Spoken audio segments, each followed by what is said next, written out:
and he is born to be social, And so you have to look at the social unit. And so it's not the individual, it's not the micro unit, nor the macro unit that is important. The important unit that I'm calling the meso unit. The meso unit is the important unit here for any concept of subsidiarity, because there is a meso stage at which a group, a social group, is able to achieve its maximum self-reliance. Maximum self-reliance cannot be achieved by an atomistic individual, so that there is a level. And when we bring in the concept of sustainability in all its domains, social, economic, ecological sustainability, then we're really involving a unit that we can call truly community on its habitat. That is the unit that we're talking about.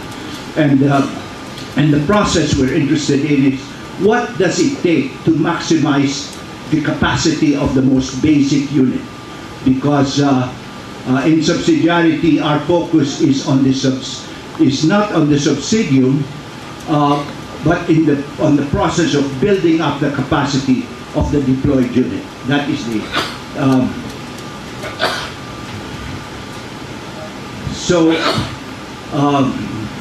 the principle, of course, of subsidiarity means that you build up the society from biocapacity. Let me just, excuse me, I just want to see how.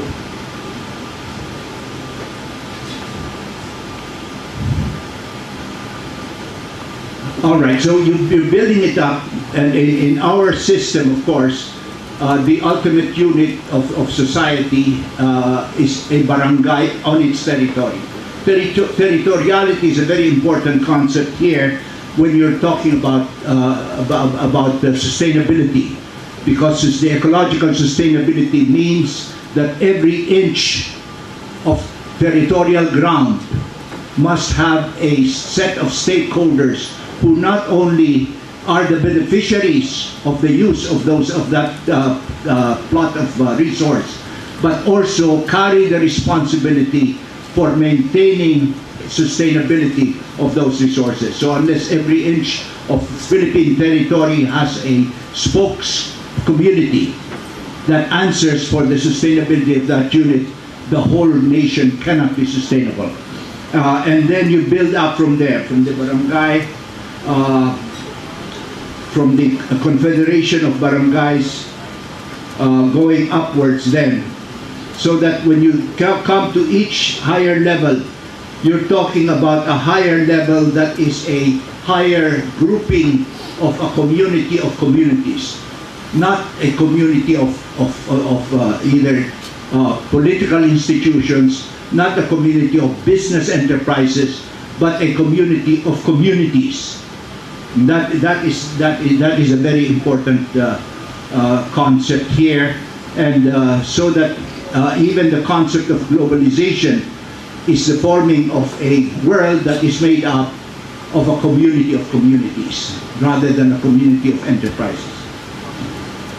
Next question I'd like to discuss is what is the reason? Why is the Philippines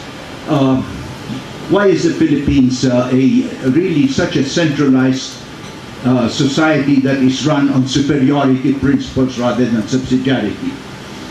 When you look around at all the former colonies in the Philippines of Western countries, you find that all the former colonies in Southeast Asia were established as federations. Why is the Philippines unitary?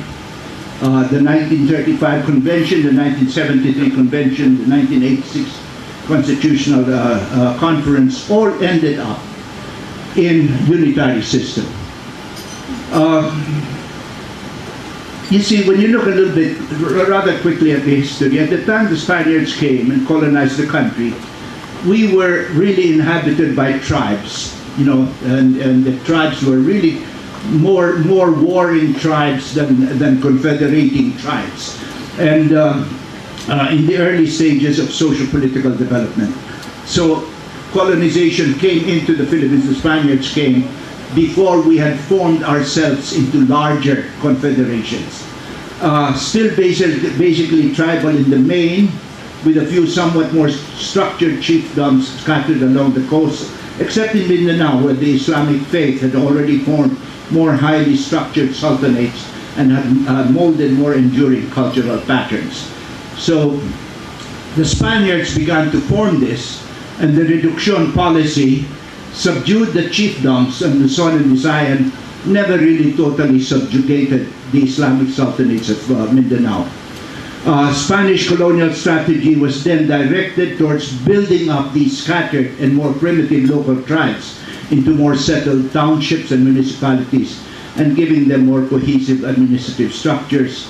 And the settlement methods of the Reconquista included the patterns of land settlement, you know, the towns, the pueblos, and the barangays and so forth, that later became our system of barangays, about 20 barangays around one poblacion, and that became our municipalities, and later they grew into larger towns and cities.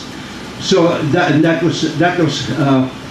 followed the pattern of the Reconquista. As the Spaniards reconquered the Iberian Peninsula, they were building up these towns, and the town planning methods that were used in Latin America and then used in the Philippines.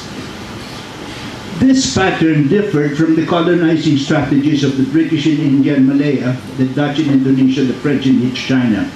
There, the colonizers had to come to terms with more formal chiefdoms, sultanates, and kingdoms. So from the start, colonial policy had to take a federalist rather than a centralist structure. So that was very much part of the history. The Americans, and some of you may be surprised at this, the Americans that when took over from Spain was a highly centralized control and governance structure. But don't forget, American society itself was federalist. So there was a strong federal tradition in the United States. But the American colonial governance simply took over this structure from the Spaniards, placed it under military administration, while the Filipinos fought to preserve the freedom that was wrested from them by the Americans. And American colonials extended the powers of the central bureaucracy they had inherited from Spain, while simultaneously experimenting with grassroots democracy in the form of local elections.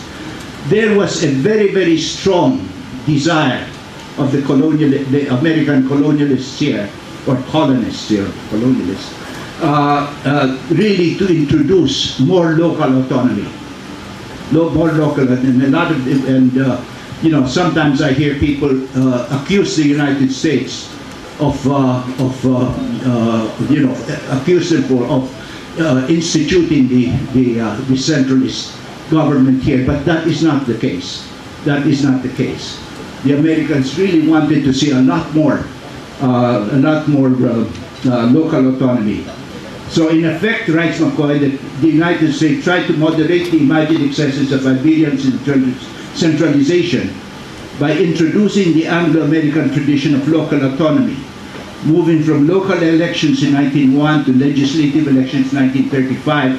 They built electoral politics from the municipality upward, thereby entrenching provincial families in both local and national offices.